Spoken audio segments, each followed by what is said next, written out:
Salut les copains!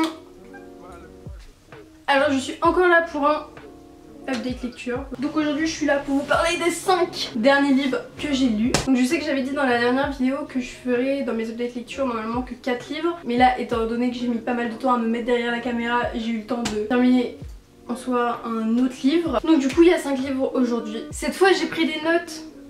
Parce que la dernière fois c'était un peu le problème, j'avais pas de notes. Du coup ça a craigné un peu. En tout premier j'ai lu The Curse de Marie Rutkowski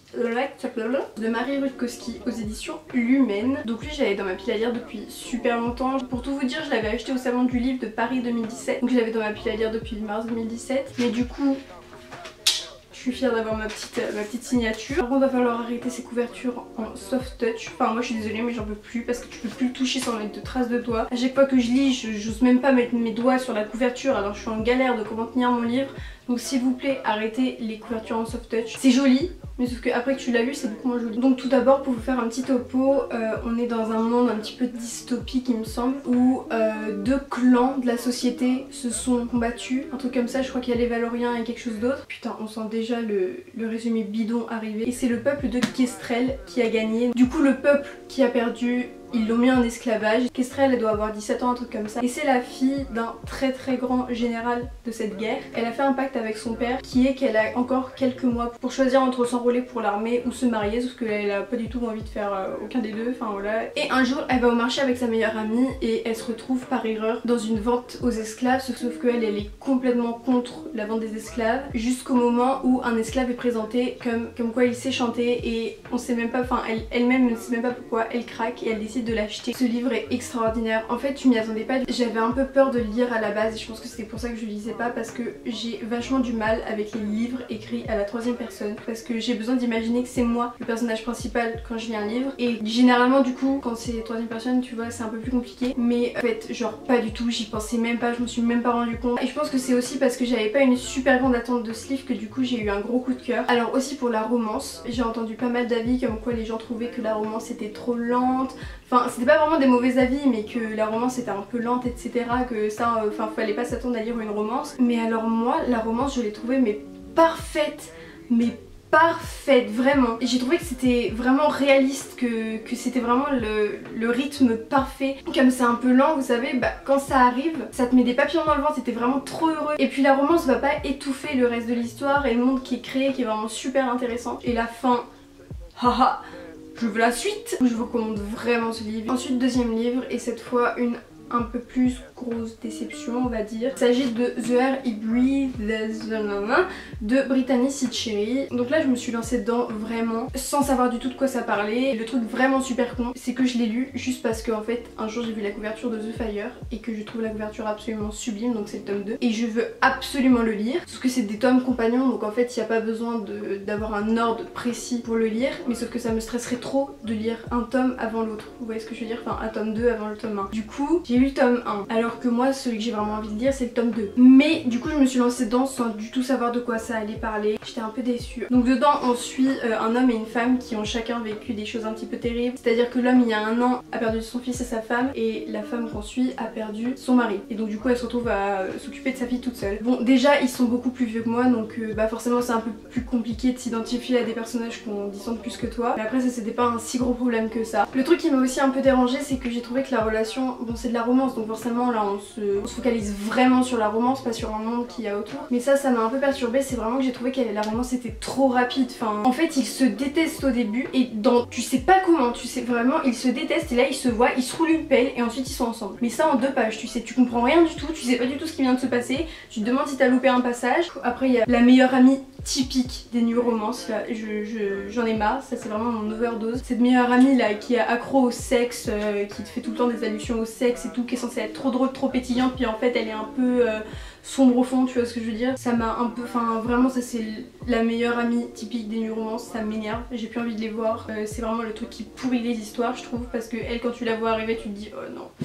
Ça commence. Enfin bon là je suis en train de donner que des mauvais points, mais au final j'ai quand même mis 3 étoiles et c'était hyper addictif. Et j'ai quand même beaucoup aimé cette histoire parce que c'est hyper touchant. Malgré tout c'était quand même super cool, c'était une super histoire et j'ai vraiment hâte de lire le tome 2. Donc là troisièmement, vous allez pas être déçus, je suis trop heureuse de l'avoir lu. The Hate You Give de Angie Thomas. Bon bah déjà je pense que vous vous en doutez un petit peu de ce que j'en pense parce que bah est-ce qu'il y a vraiment des gens qui n'ont pas aimé ce livre? Je pense pas. Franchement je vais donner un avis vraiment très rapide dessus, mais premièrement déjà lisez-le parce que je pense que c'est ce genre de livre qu'on devrait faire lire à l'école en fait. Enfin pas forcément à l'école mais au moins au collège. Plutôt que des classiques, enfin c'est ce genre de livre clairement qu'on devrait faire lire, tu vois. Très rapidement on suit Star qui est une adolescente noire aux États-Unis et un soir en rentrant d'une soirée avec son meilleur ami, elle le voit se faire tuer donc devant ses yeux par un flic qui a décidé de le tuer juste parce qu'il était noir. Déjà ça commence bien, tout va vraiment super vite avec ce livre. Je crois qu'il est sorti genre en 2017 aux États-Unis, il a dû sortir en avril 2018 en France, donc moins d'un an après sa sortie aux États-Unis, je crois bien, ce qui est extrêmement rapide. Là il va être adapté au cinéma dans pas très longtemps, donc vraiment tout va très vite et c'est super bien parce qu'il faut que la communication autour de ce livre se fasse, parce qu'il faut que tout le monde le lise. Il est hyper réel,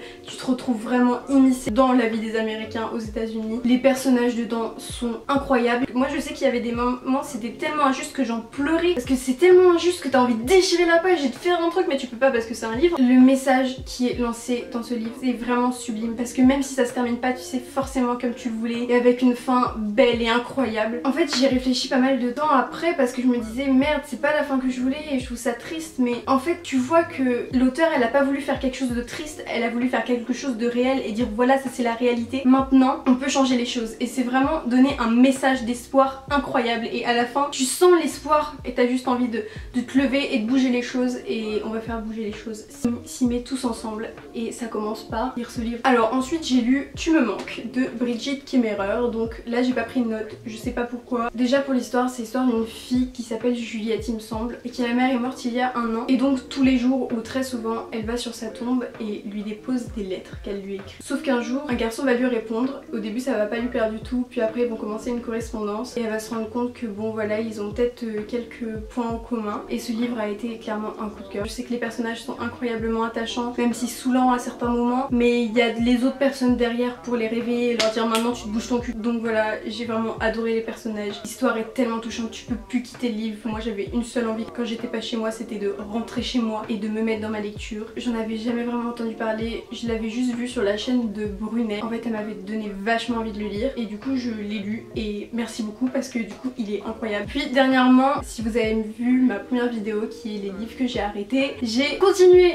le tome 2 de After, donc de Anatole, je pense que vous connaissez. Je suis partie en vacances et je sais que quand je vais en vacances je lis un petit peu moins, donc du coup j'avais un livre que je suis en train de lire du coup actuellement que je devais lire, sauf que j'avais pas envie de pas me mettre entièrement dans la lecture, je voulais vraiment me mettre entièrement dans la lecture, c'est incompréhensible ce que je dis, enfin bref, du coup je me suis dit tu vas continuer After, et donc je l'ai continué et je l'ai terminé. Je pense que bon vous savez à quel point je suis énervée sur ce tome 2, j'avais pas mal aimé le tome 1 parce que l'histoire avait fait que ça avait caché tous les défauts, donc vraiment je lui avais mis 4 étoiles, j'avais trouvé l'histoire palpitante etc. Là je l'avais arrêté au bout de 400 pages le tome 2 parce que clairement c'est insupportable, hein, c'est toujours la même chose et c'est cette relation hyper nocive qui m'énerve. J'ai envie de leur dire mais réveillez-vous vos mères, là ça me saoule en fait. En fait je comprends pas le fait qu'on puisse accepter que quelqu'un soit aussi violent, clairement, enfin là c'est même pas de la souffrance, tu peux même pas dire c'est qu'il souffre alors du coup il fait ça, enfin, c'est pas possible. Là en fait il va à une soirée, il pète la gueule à un gars et dit bon bah on s'en va, genre ils s'en foutent tous les deux, enfin il pète la gueule à des gens en permanence, enfin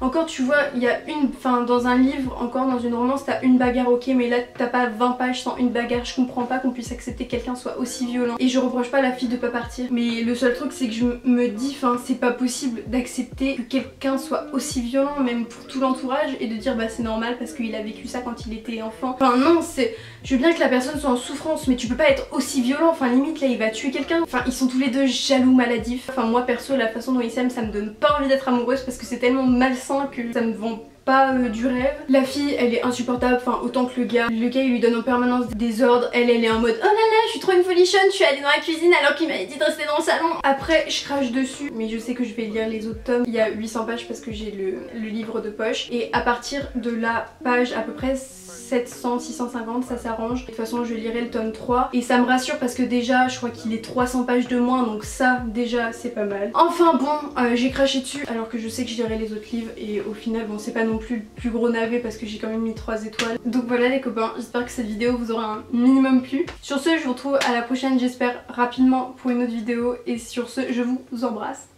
A plus!